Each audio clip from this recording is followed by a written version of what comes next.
Right. I'm going to attempt to show you some of the most popular tools that you use on a day-to-day basis in Autobody. Some of them cross over and use in the mechanic shop and everything, but I'm going to show you some of the major ones. I don't know how long this is going to take. I don't know if I'm going to have to edit this video, but I'm trying to do this. Obviously you're not here, and I figured maybe this will be a little easier way than just sending you pictures. Everybody is familiar with, and again, I'm going to try and move slow. I'm sure everybody is familiar with regular Torx bits. A lot of people call them star bits, but they're Torx bits. Now, and we use these all the time too. All the seatbelt bolts and all kinds of stuff on an automobile is held on with these Torx bits. But in Autobody, you're going to use a Torx driver. The only difference is it's got a handle on it. Screwdriver, that's with anything. When you put a handle on it and it gets long, they call it a driver. I mean, I'm serious, like that's a Phillips head screwdriver. But you're going to use Torx drivers a lot in collision repair. And more specifically, the number 30 Torx is one of the most popular ones, and so is the 20 Torx. The 20 Torx, I keep these in this thing so I don't lose them. This is a 20 Torx, and the 20 refers to the, I don't know if that's going to focus or not, the size of it. It used to be 15 was the most popular, but now it's pretty much 20. And 30 is a big popular one. The reason why these are so much more popular than these is because you have to go through holes sometimes. And if you watch that video that I did on spraying the Scion the other day and I took the door handle out, you have to go in with one of these because a lot of times these are too big to fit through the hole. And these are just, we're taking off trim panel parts. Like when I say trim panel, I'm talking about door panels and things. That's what we're using these for. You use these all the time. This is a prop rod, the hood prop, but we're gonna call it a prop rod. This thing extends, as you can see here. It will hold a hood up, it'll hold all kinds of heavy stuff up. And to let it down, you just push that up and it goes on down. We use that all the time. Now, as far as sockets go, again, this is just a crude video. We're gonna go over all this in person, but these are deep well sockets. These are shallow or standard sockets. See the difference? I mean, I know that should be obvious, but I also understand that some of you may have never ever messed with tools before. So that's what I'm trying to go over with you. So these are 3/8 drive. What that's referring to, and this is important to know, this is a 10 millimeter socket right here, 10 millimeter. That means that this part right here will fit on a 10 millimeter nut or bolt, okay? The drive part is referring to this square hole right here. That is what's used to drive the tool. Remember we went back over here to the nut driver, okay? This is a 3/8 drive, which means it uses a 3/8 ratchet. What denotes the 3/8 is that square right there is 3/8. That fits on the 3/8. This is a 3/8 drive extension, and it's a 6-inch long one. They make a short one and longer than this. That's a 6-inch extension. You needed to make that longer. Okay, now, I know I'm talking a lot here. I'm trying to go slow. Okay, the reason why we have deep sockets, I wish I had a marker on me, is let's say, let me go get a marker. Tried to come up with an example to show you. Okay, here's why we have the deep and the shallow. See how there's all these threads protruding past the end of this bolt this is a nut, this is a bolt, okay? Don't laugh, people. Some people have never been around this before. You can't, it will not let you reach. You can't use this to tighten it up because it won't go in deep enough. That's where the deep socket goes in. Does that make sense? It's probably the best example I can give you. See, now you can use it to tighten it up. That's why there's a deep and a shallow. Now, we've covered the deep and the shallow. There's something else I want to show you. There's 6-point and 12-point sockets. Now, don't worry about the size difference here. This one, obviously, this one is a shallow socket and this one's a deep socket. You got the same theme going. Don't worry that they're different size diameters. That's not important right now. What is important is this is a 6-point socket. See, it's got 6 points on it. This is a 12-point socket. You may need to know, well, you will need to know for test purposes, but you're going to find out soon enough. This 6-point will grab a bolt a whole lot harder, or a whole lot better, and hold on to it better than a 12-point because of the surface area. You understand? Does that make sense? That totally matches. If this was the right size, this would totally match a 6-point socket. But 12-point is extremely important because sometimes there's instances where you can't get that on a bolt because you can't get it turned to the right angle. So that's why there is a difference. But in the body shop world, it's fine. It's just whichever one you end up picking up. Unless you're having a problem getting a bolt off, then you definitely want to go with a 6-point. And they make all these sockets in deep and shallow. Back to these sockets here. Now, we discussed already shallow and deep. This is a 1/2-inch drive because it's got a 1/2-inch hole in it. It takes a 1/2-inch drive ratchet. That makes sense, right? Pretty basic, elementary here. Now, as you notice, 1/2-inch drive is a whole lot bigger, diameter-wise and lengthwise. So, when you get to those suspension parts, wheels, tires, tie rods, things like that, you're going to use 1/2-inch drive stuff. It's just bigger. We'll use 3/8 quite a bit, but 1/2-inch is for the big suspension stuff, heavy duty. And on the frame machine over there, tightening up clamps, we'll use 1/2-inch drive. Now, this is it. This is what 90%, maybe 95% of everything we do in collision repair is done, as far as nut and bolt stuff, is done with a 1/4-inch drive socket set. And this is a nice one. 1/4-inch, you got the idea of it now. It's because that is a 1/4-inch square right there. 1/4-inch is because we're dealing with fenders, stuff that's not, heavy duty as far as, needing big old 1/2-inch drive stuff.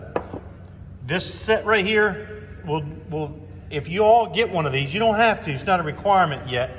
I'm working on that for one of these years, but this year's been a nightmare, as you can understand.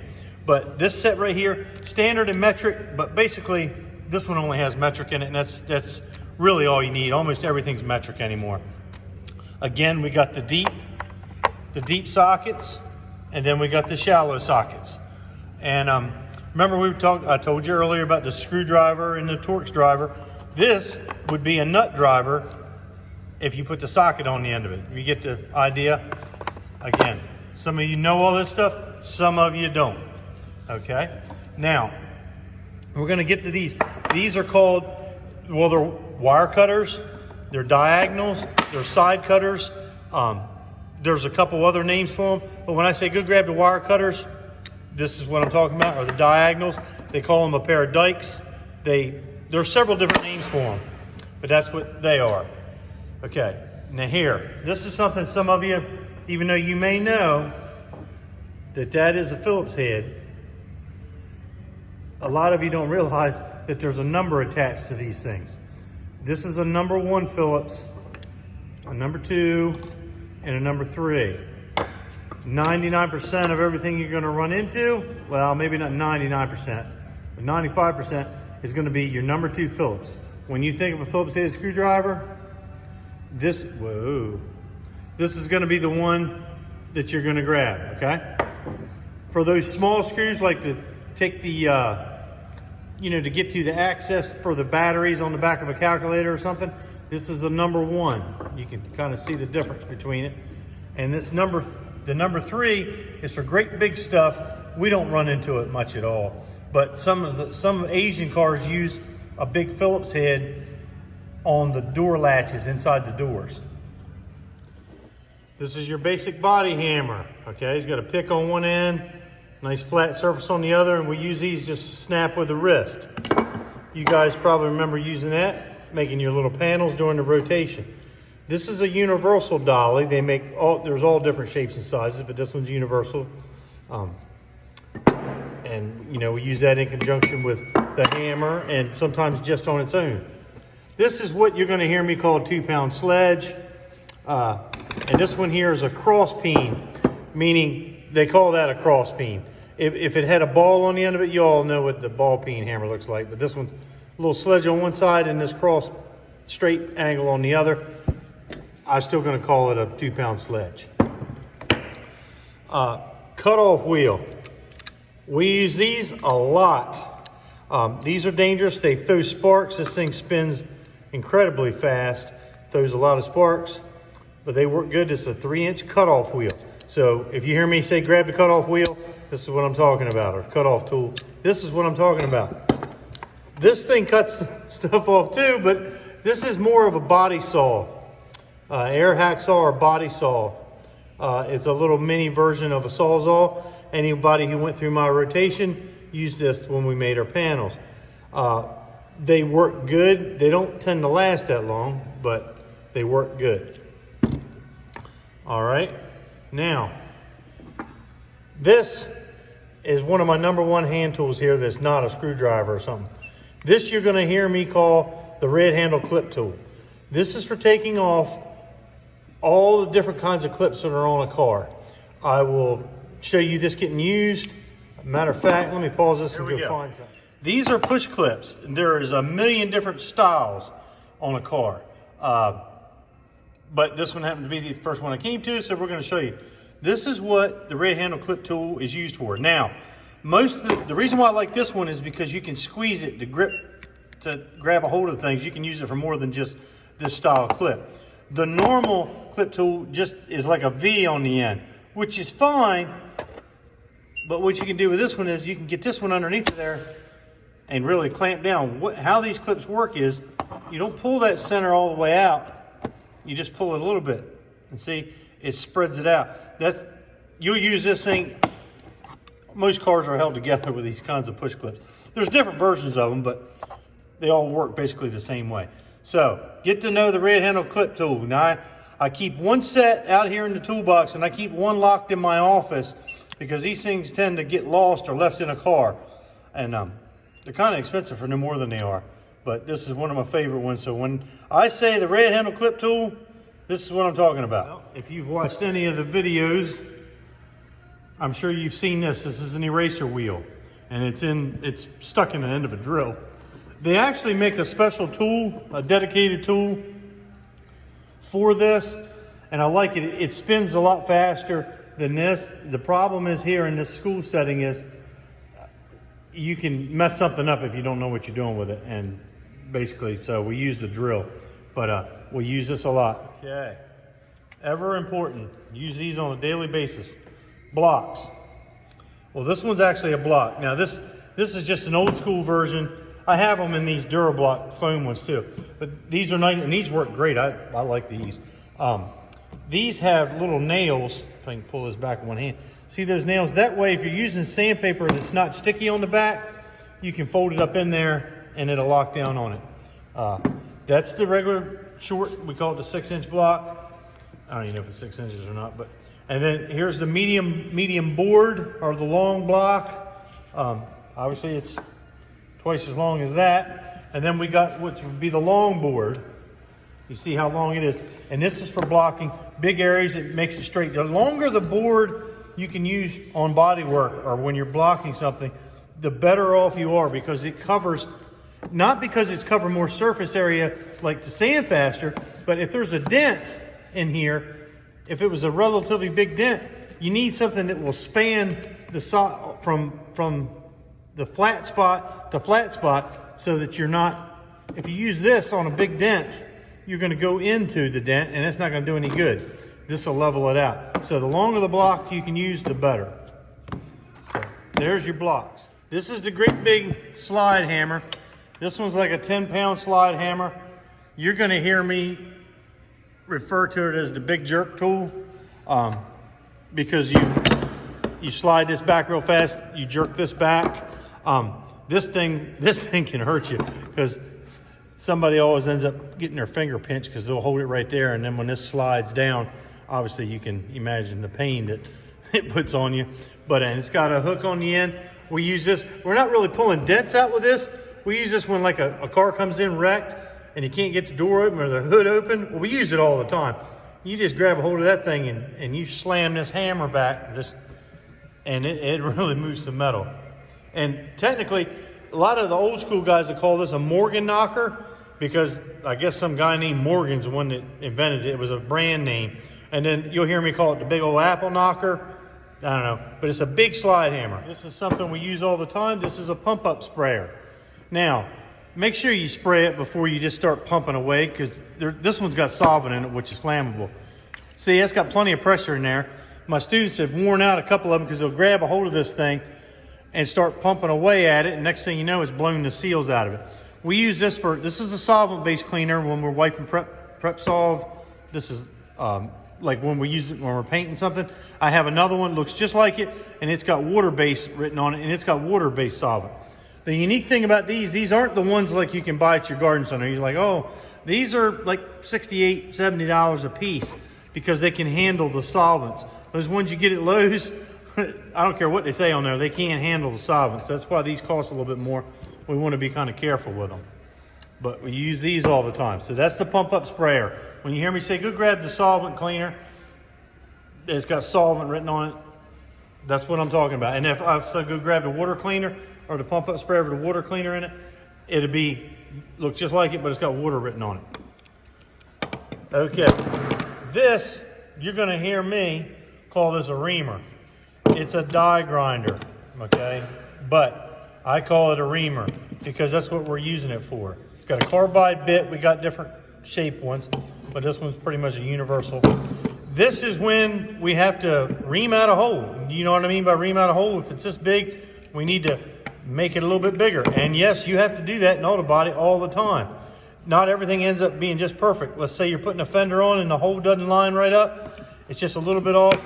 We can use this to ream it out. A lot of times, if we weld something and we need to finish that weld off and make it smooth, and you can't get a big grinder in there, you can get in there with this. Use this all the time as well. I'm gonna stop on the tools for right now. Don't want to overwhelm you. All right, guys, that was just a little, you know, I don't know, probably gonna end up being a 20-minute video on explaining some basic tools. It probably could have been done quicker, but there'll be more of those to come as I go. I just wanted to give you some introduction. Again, I know some of you is like, oh man, I already know all this stuff. But then again, some of you have never had to use any of those tools or seen them before. And there's a lot more tools involved. And pay attention to this video, because one of these lessons this week will be kind of a quiz on some of those things. I got to figure out exactly how to do that. But guys, stay safe. And again, reach out to me through email, or maybe if I can figure out how to get the comments turned on these videos, you can ask questions or comment on that. Thanks, guys. Have a great day.